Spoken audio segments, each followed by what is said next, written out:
Xavier, thank you so much for joining me. How you been? Good. How about you?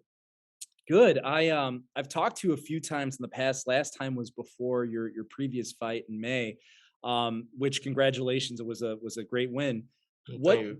what's changed between May of 2021 and you know the present day in 2022? What have been some of the biggest things in your life that have changed? I'm a dad now. Literally a month right after the fight, she was born. Wow. For May 15th and then June 15th, she was born. I got a new manager, Rick Merigan, and I'm with Top Rank now. So those are the big things in my life that have changed. I mean, those are some. First of all, congratulations. Thank That's you. those have been some huge changes. I remember you mentioning that you were expecting. How is that? Obviously, being a father of two Mhm. myself, I know how much it had an impact on me. What has been the biggest difference of becoming a father as far as your kind of worldview and your mindset? I feel like if I don't shine, she doesn't eat. Hmm. You know, it's crazy the other night because I'm not staying home right now. I'm Hmm. staying with my dad. I'm separating everything from because I'm in camp. And I was looking at a picture of her. And I got a little emotional, a little teary eyed because I want to do everything right for her, and I just want to win for her. So she's played a major motivational part in my life. No doubt. What's your daughter's name? Mila. Oh, beautiful name. Well, congratulations again. It's a wonderful thing. I'm a girl dad too, so we have that in common. And then again, talking about how you have a new manager, new promoter. I mean, these are huge changes. Mhm. Was there stress when you were making these transitions in that process? Oh, most definitely a lot of stress because this is how we provide, and any box. This is how we provide for our families. And when you're just waiting, you get it gets to you. But luckily I have my girlfriend, my dad. They helped me out a lot. My coach, they kept me. They just said, just keep working. Everything will play out. And sure enough, it did. But it was a stressful few months. As far as obviously going from May to January, it's not the longest layoff, but it's probably longer than you would have liked. Did that have to do Mhm. with the business end of things, that's why you maybe haven't didn't have another fight in 2021? I guess I felt like I should have been back in with my last promotional company sooner. Hmm. I don't know why they didn't put me back in sooner, but it is what it is. Luckily, I stay in the gym, so that helps out a lot. But it is what it is, and now I'm here, so I'm excited that I know I'm gonna be a lot more busier being with Top Rank. That's for sure. Well, and it sounds like that was one of the reasons why you kind of changed course and promoters. Was it inactivity? Did you feel like it wasn't enough attention? Or what were kind of some of the main priorities that Um, you were looking I for? mean, they're not. I mean, don't get me wrong. Mayweather Promotions did a lot for me, and they got me Mhm. to where I am right now. But I think the inactivity part was an issue. Mhm. Um, obviously, I at least want to at least fight 3 times a year, and I felt like I was even getting that. So I think being with Top Rank was the best decision to go with. As far as the contract, was it that your contract had run out and was then making the decision, what do I do next, and that sort of thing, or was there any more drama behind it? No, it was just, my contract ended and, we tried to do something with them and they wanted to work with me, but we just couldn't see eye to eye on things. So I ended up going with Top Rank. I remember before your fight with Claudio Marrero, you kind of took me through the story of how you and Floyd connected, and you talked about, I think it was going to Florida with him and kind of spending the Mhm, week with him. Uh, as far as that bond with, obviously Floyd is not the only person doing business within Mayweather mhm. Promotions, but do you still feel like that there's still a solid bond between the two of you? Um, I don't know, cause Floyd is Floyd. It wasn't me and Floyd weren't as obviously not as close as him and Tank were.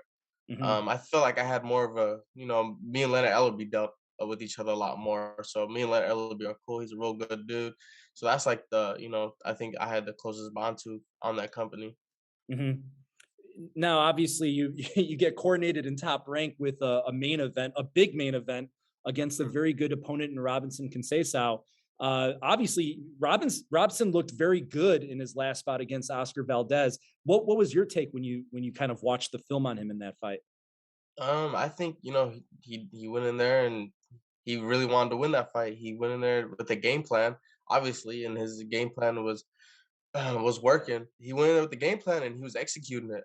Like I said, personally, I feel like Valdez wasn't fully mentally there due to all the stuff going on with the PEDs and this and that. So um, I felt like Valdez kind of made him look a little better than what he is personally, but Mhm. I'm not saying because Conceicao is not good because he is, and I know he's gonna come to fight. But I just think Valdez made him look better than what he is. Um, was it an opportunity where, obviously this is an eliminator fight. I'm assuming you probably had other options as well, but I mean, was it that eliminator that kind of put the icing on the cake for this one? Honestly, I didn't even get told it was eliminated at first. Oh, really? I just heard, I just got told you're fighting Conceicao on ESPN main event, and I was like, all right, let's go. So I was once I seen it was time eliminated, I was like, okay, like Mhm. now, that motivated me a lot more. As far as things that you're kind of seeing with him versus your style, how do you anticipate this fight going? If you kind of thought about, maybe what you saw against Valdez, what type of fight does he want to make it, and what type of fight would you like? Do you anticipate it being? Um, I gotta, just go in there and I like to go in there and see what's gonna happen because not every time someone's gonna come out fighting the way they normally do the last one. Mhm. I like to go in there and see what's gonna happen. But me, I think uh I'll say the jabs gonna be key in this fight. A lot of jabs and head movement. Now he's got a couple inches on you as far as height, but you guys actually have the same reach. Have you Mhm. had any issues fighting bigger fighters, or does it not really make a difference? No, because None. I have a couple sparring partners, but one of my main sparring partners, I think he's like 5'10", 5'11", and he has a long reach. And then I've also fought someone who was 6'2", 6'1", so Mhm. someone a little taller than me doesn't phase me at all. When you were going back and you were watching your performance against Juan Carlos Burgos, what was your reaction and how did you kind of rate your own performance in that fight? I was like, damn, I made this fight harder than what I needed to, honestly. But I think it was just having the crowd there made me want Mhm. to just fight, just fight. I could have made that fight way easier. I give myself a C. I think I could have done way better. I do think it was BS how they said he landed 40% of his punches because I was even marked up. I was blocking and slipping a lot of his shots. So, but like I said, I could have made it a lot easier on myself for that fight. Did you I know he was kind of known for having a chin and not having been stopped. Did you think that there were a couple moments in there where maybe you could have stopped him? I buckled him a couple times. As far as future moves, I mean, not looking past Robson by any stretch of the imagination. Again, people get told it's an eliminator, but there's always some red tape that jumps in there, and there's always some issues. Would you like to see that eliminator come into fruition, or is there like, are there other fighters that you would have on your radar that you wouldn't mind fighting as well? It doesn't matter. Honestly, Mhm, I just want to fight. I just want to be active. If they have me mhm. fight for world title next, that'll be a dream come true. But if they have me do another fight to where I'm just staying active, I'm fine with that too. Either way, my main goal is to be world champion, and I'm here to do whatever I have to do to get there. One thing that people might be missing in this one, yes, Conceição is a gold medalist and things of that nature, but he's also 33 and you're 24 years old. I mean, how much is youth do you think going to factor into this one? We'll see.